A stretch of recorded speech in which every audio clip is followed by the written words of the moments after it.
Well, suicidal thoughts can affect anyone, regardless of age, gender, or background. These thoughts often indicate some more serious issues worthy of attention, and suicide can often be the result of an untreated mental health condition.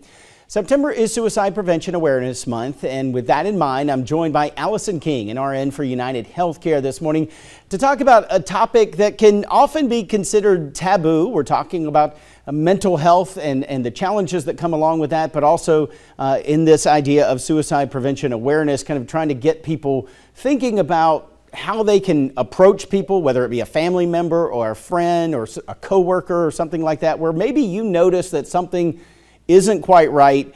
And I think that may be the very hardest thing for some people, is what to recognize. And then once you think something's not right, how do you even bring up these what could be awkward conversations in something with somebody that you're close to? How do you approach this? Yes. Thank you, Kyle, for having me.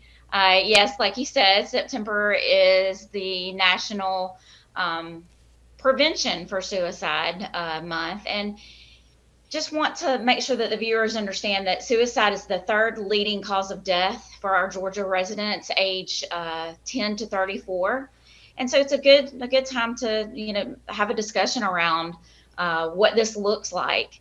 Research shows that it's important that when we talk to people that we may suspect that are maybe thinking about suicide, is to just talk to them candidly and be there for that person. You want to show that you're concerned in a way that's non-judgmental. We don't want to be confrontational in any kind of way. It's important that we keep the questions simple, especially in our youth population. Ask them how they're doing. Also, we want to reach out to local recovery support resources that we have in Georgia. There's also now a national hotline that it's 988. That's something newer, and the viewers need to know that they can contact the 988 through via text, or you can call, either way. And then that way that you or someone else can talk to a professional and give you some advice on what to do. But it is very important that we take action early on to possibly prevent, that suicide that may occur. It's great to have the lifeline and the crisis line, because one, that's something you can contact or you can give to someone to say, hey, I don't have all the right answers, but here's a number, here's something that you can text with someone who will be able to help you much more than I can. And sometimes maybe that's the encouragement that someone needs. Absolutely. Yes, exactly. Just sitting down and having that conversation can really make a big difference. Also, we need to know the warning signs. So family, friends that are around people that are going through different things, some of the things that they may start noticing is that that person starts talking about being a burden to others, or you notice that they're being a little bit more isolated.